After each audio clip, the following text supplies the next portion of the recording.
Manifestantes voltaram às ruas de Minneapolis, nos Estados Unidos, depois que um homem foi baleado e morto por agentes federais. O Departamento de Segurança Interna informou que a vítima estava armada.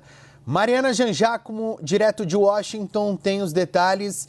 Bem-vindo, Mari. Boa tarde. O que a gente sabe desse caso até o momento?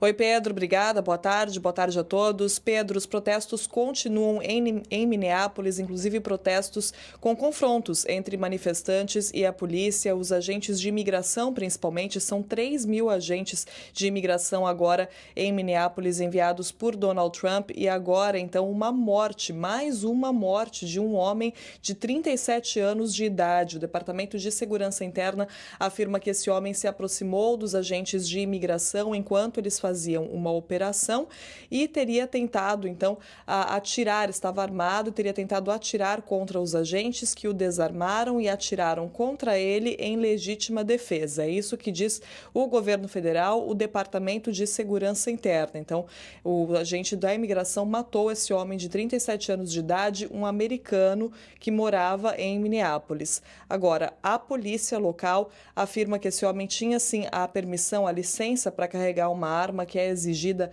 ali no estado, que ele estava participando dessa manifestação e agora há uma investigação sobre esse caso, ou seja, não tá claro ainda exatamente o que aconteceu, mas foi um homem que foi, sim, isso a gente sabe como fato, um homem que foi morto por um agente de imigração durante esses protestos que muitas vezes acabam se tornando protestos com confrontos entre as autoridades e os manifestantes, protestos que começaram depois da morte de Renee Goods, aquela mulher de 37 anos de idade que também morreu por causa de um tiro que levou de um agente do ICE. E naquela ocasião, que isso foi no começo do ano, o governo federal também defendeu completamente a postura do agente, dizendo que ela teria tentado atropelar o manifestante com um carro, uma versão que é contestada por testemunhas, por autoridades locais. Inclusive, as autoridades locais também reforçaram os pedidos para que os agentes do ICE deixem a cidade, saiam de Minneapolis. O prefeito de Minneapolis, Jacob Frey,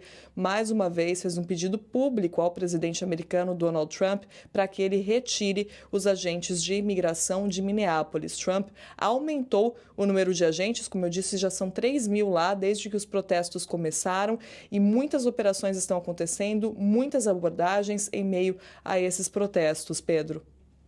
O clima é tenso lá em Minneapolis. Mari, enquanto você falava, a gente acompanhava imagens ao vivo da manifestação que acontece neste momento na cidade. Manifestação que se intensificou, evidentemente, depois que um homem foi baleado na manhã deste sábado. É mais um caso de morte em Minneapolis em razão destas operações do ICE. O governo federal ampliando a atuação das forças de segurança no estado e o governo local, tanto a prefeitura como também o governo do estado de Minnesota, pedindo a saída destes agentes. A gente vai seguir acompanhando, né, Mari? Porque as imagens são muito impressionantes. Eu estava vendo mais cedo a programação da CNN Internacional. São vários os pontos de conflito, inclusive, na cidade. A gente está vendo muita fumaça também. Tem uma preocupação, Mari, queria que você fizesse essa observação também com relação ao frio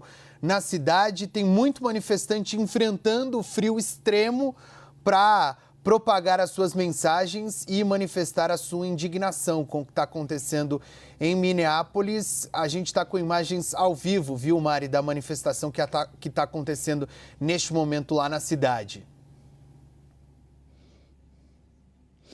Manifestações no meio do inverno, né? Do auge do inverno que a gente está vivendo aqui nos Estados Unidos e que me lembram muito, Pedro, as manifestações na época da morte de George Floyd, lá em 2020, na época do movimento do Black Lives Matter, né? Quando muitas pessoas foram às ruas em condições também muito complicadas, em meio à Covid, tinha toda a preocupação com a pandemia. Eu lembro que muita gente ia para as manifestações usando máscaras, mas ia mesmo assim, entendia que era era melhor correr esse risco e fazer ali a aglomeração. Claro, isso era contra, né, o que muitas autoridades diziam no momento para evitar aglomerações, mas as pessoas muitas iam de máscara porque entendiam que isso que valia a pena protestar naquele momento, né? Então, me lembra muito, até porque o caso de George Floyd foi em Minneapolis também. A gente também viu uma onda muito grande de protestos naquele ano de 2020 e agora, mais uma vez, um caso que acontece em Minneapolis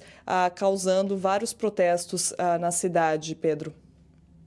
Mari, eu vou pedir para o pessoal que está com a gente no Twitter ampliar a imagem ao vivo novamente, porque tinha muita fumaça, eu estava tentando identificar o que poderia estar acontecendo naquele momento. Tem uma atuação das forças de segurança com gás lacrimogêneo. Pode ser que os agentes estejam afastando os manifestantes que estão reunidos neste momento em Minneapolis. Só para a gente contextualizar, para você que chega agora na programação da CNN, um novo tiroteio envolvendo agentes do ICE, o Serviço de Imigração e Alfândega dos Estados Unidos, deixou um homem morto na manhã de hoje na cidade de Minneapolis. Este homem estaria armado, segundo os agentes de segurança. Ele é americano e, a partir daí, por conta desta nova morte na cidade, as manifestações se intensificaram. A gente vai seguir acompanhando e monitorando. A Mariana Jangiacomo segue em Washington também atualizando as manifestações das autoridades federais. Afinal de contas, tem um desencontro sobre o que está sendo dito pelo estado de Minnesota e pela prefeitura de Minneapolis e o que está sendo dito pelo governo federal liderado pelo presidente americano Donald Trump. Obrigado, viu, Mariana Jangiacomo? A gente volta a conversar daqui a pouquinho aqui no Agora CNN.